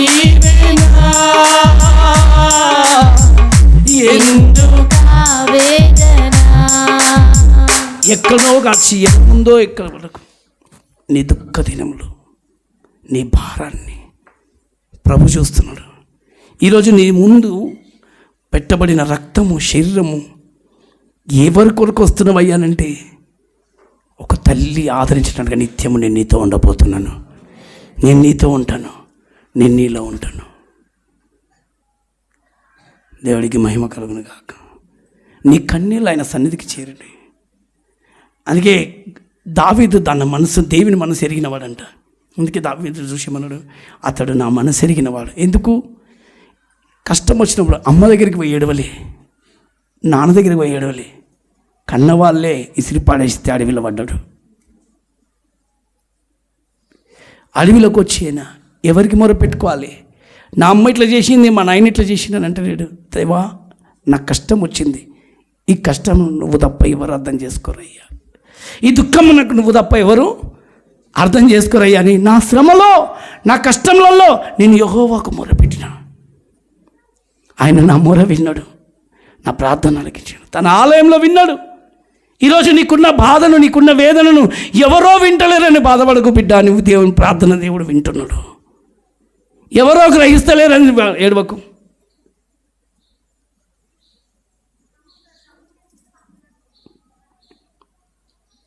ఎందుకు ప్రభువా నాకు నా భర్తకు చులకనైపోతున్నా అనుకోకు, నిన్ను దేవుడు చూస్తున్నాడు. ఎందుకు ప్రభా నా భార్యకు చులకనైతాను, లేదు దేవుడు చూస్తున్నాడు. ఎందుకు నా అన్నదమ్ములకే చులకనైపోయినా దేవుడు చూస్తున్నాడు. ఎందుకు నా కన్నవారికి నేను దూరం అయిపోతున్నా, దేవుడు ఉన్నాడు. ఏకాకిగా ఉన్నవా, పరలోకంలో నీ తండ్రి నా తండ్రి ఇంకా నా మధ్యలో నీ మధ్యలో ఉన్నాడు. స్తోత్రం కలుగును గాక. ఆయన ఆత్మ ఇంకా మన మధ్యలో సంచారం చేస్తుంది. భయపడద్దు అవసరం లేదు. అందుకే నేను మీ మధ్యలో ఉన్నాను. Praise the Lord. చక్కటి చెప్తున్నాడు ద్వితీయోపదేశకాండం 15వ అధ్యాయం 8, 9 కలిసి ఉంటుంది చూడమ్మా. 8వ అధ్యాయం నుంచి నీ చెయ్యి ముడుచుకొనక 9వ వచనం. విడుదల సంవత్సరమైన 7వ సంవత్సరము సమీపమైనదని చెడ్డ తలంపు నీ మనసులో పుట్టకయుండునట్లు జాగ్రత్త పడుము. అబ్బా, బీదవాడైన నీ సహోదరుని ఎడల కటాక్షము చూపక నీవు వానికేమీ ఇయ్యకపోయిన ఎడల 28లో ఉందమ్మా, సారీ 28, 9వ వచనం. నీవు నీ దేవుడైన యెహోవా ఆజ్ఞలను అనుసరించి ఆయన మార్గంలో నడుచుకుని ఎడల యెహోవా నీకు ప్రమాణము చేసి ఉన్నట్లు ఆయన తనకు ప్రతిష్ఠిత జనముగా. ఏ జనంగా నిన్ను మా చెప్పాలి. ఈరోజు ఏ జనం అయితే నాకు మొరపెట్టుకుంటుందో ఆ జనము, ఇజ్రాయెల్ జనము అక్కడ మొరపెట్టుకుంది, ఆ జనమునే ఒక మాట ఇచ్చిండు. వాళ్ళు మొరపెట్టుకున్నప్పుడు మొర విన్న దేవుడు వాళ్ళను అలాగా తృణీకరించి వదిలేయలేదు. నువ్వు నా మాట వినాలి, నువ్వు నా ఆజ్ఞలు విన్నప్పుడు. ఏ జనము మొరపెట్టుకొని కన్నీళ్ళు కాచి ఆ జనాన్ని దేవుడు ఎలా దీవించబోతున్నాడు. వారి బాధ విన్నాడు, ఇంతకుముందు చూపించిన కదా, వారి బాధను వారి కన్నీళ్లను చూసిన దేవుడు అదే జనముతో దేవుడు ఏం సెలవిస్తున్నాడు చూడండి. యెహోవా నీకు ప్రమాణం చేసి ఉన్నట్లు ఆయన తనకు ప్రతిష్ఠిత జనము. ఏ జనముగా? నువ్వు ఒక ప్రతిష్ఠించబడిన జనము. స్తోత్రం కలుగును గాక. ప్రతిష్ఠితమైన జనముగా నిన్ను స్థాపించును. భూ ప్రజలందరూ యెహోవా నామమున నీవు పిలువబడుచుండుట చూచి స్తోత్రం కలుగును గాక. ఎవరి నామంలో? యెహోవా గట్టేపాలే. భూ ప్రజలందరూ నవ్వినోళ్ళంతా నీ ముందు సిగ్గుపడతారు. అందరినీ దేవుడు చూపించబోతాడు. ఈరోజు నీకు ఒక టైం రాబోతుంది. అందరు చెప్పండి, ఎప్పుడు రాబోతుంది? నాకు కూడా ఒక సమయం వస్తుంది. కొంచెం గట్టేపాలే. వస్తుందా? వచ్చేసింది. ఖచ్చితంగా ఉంది. నీ కొరకు ఆశీర్వాదం ఉంది. నువ్వు వదిలేసిండని మాత్రం అనుకోకు, నాకు దూరమైండని మాత్రం అనుకోకు. దేవుడు నిత్యము నీ ముందే ఉన్నాడు, నిత్యము నీతో ఉన్నాడు. ఆకాశమందున ఆసీనుడు. ఆకాశాన్ని చూసినప్పుడు అనుకో, నా నెత్తి మీద పందిరిగా ఉన్నాడు. చెప్పాలేమన్నాడు? నా తల మీదనే ఉన్నాడు. అందరు చూడండి, ఎక్కడున్నాడు? ఆకాశం వైపు. అందుకే చూడండి ఉన్నాడు. ఆకాశం తట్టు చేతులు ఎత్తిన ప్రతిసారి ఆయన నీ నెత్తి మీదనే కనబడతాడు. పైకి కనబడాడు, అందరి ముందు కనబడతలేడు. అందుకే చర్చలో లేడు, విగ్రహంలో లేడు, ఎక్కలేడు, బాగా కనబడతలేడు. కానీ ఉన్నాడు, నీ తల మీదనే ఉన్నాడు. చూస్తున్నవాడు. ఏం చేస్తున్నాడు? చూస్తున్న దేవుడు నీ తల మీదనే ఉన్నాడు. దేవుడికి మహిమ కలుగును గాక. అందుకే ఇటు చూసినప్పుడు ఎప్పుడు వచ్చినా, నీకు బాధ వచ్చినా, నీకు వేదన వచ్చినా, ఇటు అటు వెనక చూడకు, పైకి చూడు. తండ్రి అని చేతులెత్తు, స్వరము వింటావు. స్తోత్రం కలుగును గాక. ఆయన ఆ మహిమను నువ్వు కళ్ళారా చూస్తావు. దేవుడికి మహిమ కలుగును గాక. చూస్తున్న దేవుడా నీకు వందనాలు ప్రభువా అని చెప్పండి. అందుకే ఇక్కడ అన్నమన్నది, చూస్తున్న దేవుడా నువ్వు ఉన్నావు తప్ప నాకు ఇంకా నాకు నువ్వు తప్ప ఇంకెవరు వేరే లేరు అని దావీదు అందుకే, అయ్యా నీ ఆలయంలో నా ప్రార్థన చేరును గాక. దేవానికి వందనాలని చేతులెత్తి ప్రార్థించాడు. నీ ప్రార్థన వ్యర్థం కాదు. దేవుని మనసు ఏంటో అర్థం చేసుకొని నువ్వు వెళ్ళు. ఆయన తన్ను తానే నీకు కనపరుచుకోవాలని ఇంతగా మనసు ఎరిగిన దేవుడు. నువ్వు నాకు ప్రార్థన చేస్తూ వస్తే నన్ను నేను నీకు కనపరుచుకుంటాను. ఎందుకు నిన్ను చూపించుకోవాలని ఇష్టపడుతుండు? శ్రమలో నువ్వు మొరపెట్టినావు, నిన్ను విడిపించి నిన్ను గొప్ప చేస్తా. శ్రమలో నీకు శ్రమ అనుమతించబడ్డది అని నువ్వు అనుకోకు. శ్రమ అనుమతించిందంటే నిన్ను విడిపించే సమయం కూడా ఉంది. యోసేపు గోతిలో పడ్డాడు మహారాజుగా మారడానికే. స్తోత్రం కలుగును గాక. ఎందుకు పడ్డాడు చెప్పాలి. ఆ గోతిలో వడకపోతే మహారాజుగా మారేవాడు, ఐగుప్తుకే రాజుగా మారేవాడు. ఒకవేళ నీకు శ్రమ వస్తుంది అని అంటే అద్భుతం జరగబోతుంది. గట్టిగా చెప్పాలి. ఏమన్నా వ్యాధి వచ్చిందనంటే హిజ్కియాలాగా దేవుని స్వస్థత నీ మీదికి రాబోతుంది. గట్టిగా చెప్పాలి. ఏమొస్తుంది?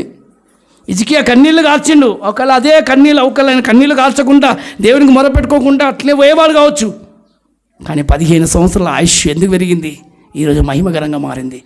ఈరోజు నీకు కొన్ని కష్టాలు అనుమతించబడ్డానంటే నిన్ను వదిలేసినట్టు కాదు, నిన్ను అవమానపరుస్తున్నాడు కాదు, నిన్ను కనికరించడం కాదు. సింహాల బోన్లో వేసిండు అని అంటే ప్రేమ లేక కాదు, దేవుడు నీతో ఉన్నాడని. ఈరోజు చరిత్రలు చెప్పుకోబోతాయి. స్తోత్రం కలుగును గాక. దేవా నాకు వచ్చిన శ్రమ, నాకు వచ్చిన నింద ఈ దీవెనగా మారినందుకు నీకు వందనాలు యేసయ్యా. ఆమేన్. ఇప్పుడు అర్థం కాదు, అప్పుడు అర్థం కాదు నీకు. కానీ కొన్ని రోజుల తర్వాత ఆ శ్రమ వెనుక ఉన్న దీవెన కళ్ళారా చూస్తుంటే ఆశ్చర్యపోతే, నిజమే నేనేనా, నా బ్రతికేనా అని గుండె కొట్టుకొని ఏడుస్తాం. శ్రమనందుట నాకు మేలాయని అన్నాడు. కష్టాలు వచ్చినాయని కృంగిపోకు. ఒక మహిమ నీ కొరకు రాబోతుంది. మహిమ గల దేవుడు గొప్ప వండర్ఫుల్ మెరికల్ నీ జీవితంలో జరగబోతుంది. దేవుడికి మహిమ కలుగును గాక. అనుమతించిన దేవునికి తెలుసు తీయడం కూడా. యోబు కష్టాల్లో పడ్డాడు. అదే సుడిగాలిలో, మరి అంతవరకు రాని దేవుడు సుడిగాలిలో ప్రత్యక్షమైంది. యోబు కష్టాల్లో ఉన్నావు, అవునా నేను తీసేస్తాను చెప్పలే. ఎందుకు శ్రమలో వాళ్ళ మాటలు వింటున్నావు? వీళ్ళ మాటలు ఎందుకు వింటున్నావు? ఎవరో నీ ఆలోచనలు చెరిపేస్తుండ్రు. శ్రమ అనుభవిస్తున్న నీకు ఆలోచనలు, పనికిరాని ఆలోచనలు, ఎవరైనా నీ శ్రమలో పనికిరాని ఆలోచనలు చెప్తే వినకూడదు. గట్టిగా చెప్పండి, ఏం చేయదు. నువ్వు కష్టపడుతున్నప్పుడు, నువ్వు భారంగా ఉన్నప్పుడు, నువ్వు వేదనతో ఉన్నప్పుడు ఎవరో పనికి మాలిన మాటలు మాట్లాడితే అటు తిరుగుతున్నావు ఎందుకు అని యోబు గ్రంథం 38వ అధ్యాయంలో సెలవిస్తున్నాడు. స్తోత్రం కలుగును గాక. చూడండి ఒకసారి, యోబు గ్రంథం 38వ అధ్యాయం 7 ఎక్కడ ప్రత్యక్షమైండు.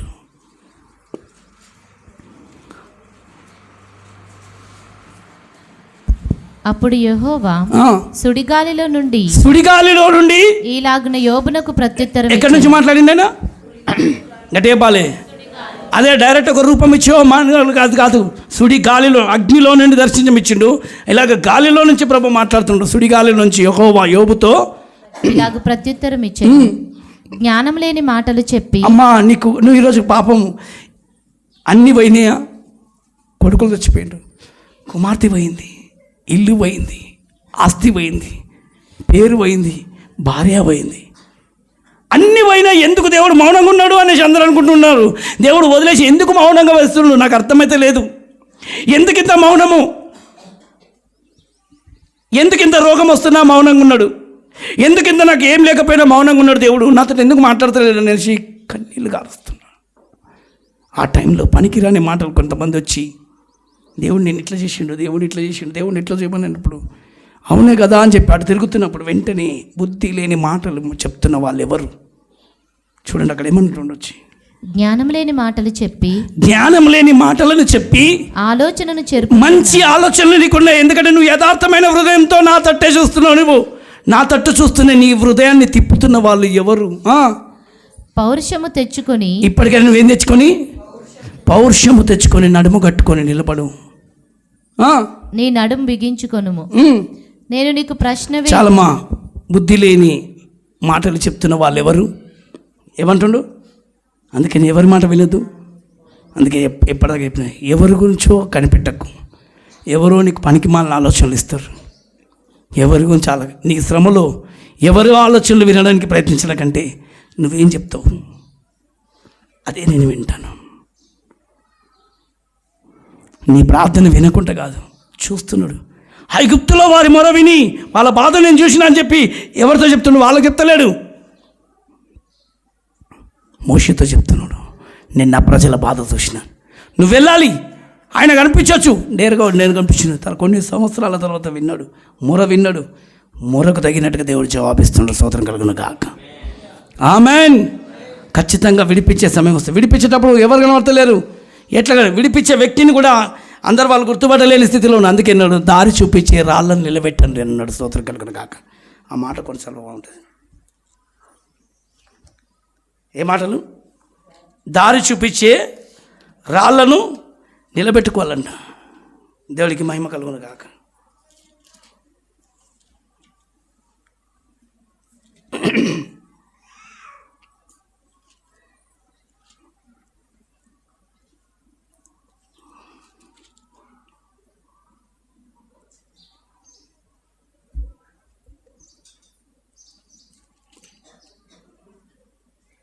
ఆ 31వ అధ్యాయము 21వ వచనంలో ఇర్మియా గ్రంథం, ఇజ్రాయేలు కుమారి సరిహద్దు రాళ్లను పాతించుము. దొరికిందమ్మా. 31వ అధ్యాయం 21వ వచనం ఇర్మియా గ్రంథం. ఇశ్రాయేలు కుమారి సరిహద్దు రాళ్లను పాతించుము. హద్దు, నీకు సరిహద్దు అనేది లేకపోతే నువ్వు ఎక్కడ వెళ్ళాలో దారి తెలియదు. అందుకే నేను అప్పుడప్పుడు సేవకులు అంటే దారి చూపించేవారిగా ఉండాలి. అంతే. ఇగో ఈ దారి ఇదే, పరలోకంలో ఇదే దారి, ఇక్కడే ఒక తొవ్వ అనేది కనుక దారి చూపించేవారు లేకపోతే ఎటు పడితే అటు వెళ్తూనే ఉంటాం. ఎటు పడితే అటు ఎటు వాళ్ళు అర్థం కాకుండా వెళ్ళిపోతుంది. సేవకుడు ఒక దారి చూపించేవాడుగా నిలిచిండు కాక. చెప్పాలి ఎక్కడికి? పరలోకానికి దారే. ఇంకా వాళ్ళతో దారి వాళ్ళ వైపు తిప్పుకోవడం కాదు, ఎవరి వైపు తిప్పుకోవడం కాదు, దేవుని వైపు మాత్రమే దారి చూపించేవాడు. స్తోత్రం కలుగును కాక. ఆమేన్. ఇదే తొవ్వ, ఇందులోనే వెళ్ళు, ఇక్కడే నడు అని చెప్పి సరిహద్దు రాళ్ళు అక్కడక్కడ 100 కిలోమీటర్లు ఉంది, 50 కిలోమీటర్లు ఉంది, 10 కిలోమీటర్లు ఉంది, 5 కిలోమీటర్లు ఉంది, 2 కిలోమీటర్లు ఉంది, 1 కిలోమీటర్ 6 కిలోమీటర్ వచ్చేసింది. స్తోత్రం కలుగును గాక. ఆమేన్. అలాగా దగ్గరికి వచ్చే రాళ్లను నిలబెట్టాలంట. అక్కడక్కడ రాళ్ళను నిలబెట్టుకుంటూ ప్రపంచమంతటా. అక్కడ ఆ రాళ్ళు ఎవరయ్యా? సరిహద్దు రాళ్ళు. ఆ రాళ్ళను చూస్తూ తొవ్వలోకి వెళ్ళిపో. స్తోత్రం కలుగును గాక. ఆమేన్. ఎవరిని? రాళ్ళను. నువ్వు కూడా ఒక రాయిలాగా మార్చబడును గాక. ఇతరుల కొరకు ఒక దారి చూపించే రాయిగా. ఇగో ఇది తొవ్వ. చూడండి అక్కడ సరిహద్దు రాళ్ళను పాటించుము, దోవచూపు స్తంభములను నిలవబెట్టుము. అక్కడక్కడ. అందుకే నేను అప్పుడప్పుడు అనుకుంటాను కదా, ఒక్కొక్క సేవకుని 10 మందిని నడిపించేవాళ్ళుగా, ఒకరు 50 మందిని, ఒకరు 1000 మందిని, ఒక 10,000 మందిని, ఒక 20,000 మందిని తొవ్వ చూపించేవాళ్ళుగా, స్తంభాలలాగా నిలబెట్టుకుంటుండే. దేవుడికి మహిమ కలుగును గాక. ఆమేన్. త్రోవ చూపించి నువ్వు వెళ్ళిన రాజమార్గం తట్టు నీ మనస్సు నిలుపుకొనుము. అమ్మా, ఏ మార్గం అది? రాజమార్గము తట్టు నీ మనసు నిలుపుకొనుము. తిరుగుము, ఈ నీ పట్టణమునకు తిరిగి రమ్ము. ఏ పట్టణం అది? ఇది నీ పట్టణమే. పరలోకంలో ఇది నీ కొరకు సిద్ధపరచబడిన పట్టణం. అది నీ రాజ్యంలోకి. అందుకే అన్నాడు, నా తండ్రి పుట్టి ఎంత సిద్ధపరిచినేమంట, లోకం పుట్టినది మొదలుకొని మీ కొరకు సిద్ధపరచబడిన రాజ్యమును స్వతంత్రించుకున్నాడే. హల్లెలూయా. ఆ రాజ్యంలో మీరు వచ్చి, ఆ పట్టణమే పరిశుద్ధ పట్టణం. అది నీ కొరకే సిద్ధపరచబడ్డది. ఆమేన్. ఆ త్రోవలోకి నువ్వు వెళ్ళాలి. ఇది రాజమార్గం. లేచిలోడి ఆ రాజమార్గం వైపు. దేవా, మనసు అక్కడ పెట్టండి. నీకున్న కన్నీళ్ళు, నీకున్న భారం వైపు, వేదన వైపు కాకుండా నడిపిస్తున్న జీవం గల దేవుడు గొప్పవాడు. అందరం మనస్ఫూర్తిగా చేతులతో ఒక్కసారి ప్రార్థిద్దాం.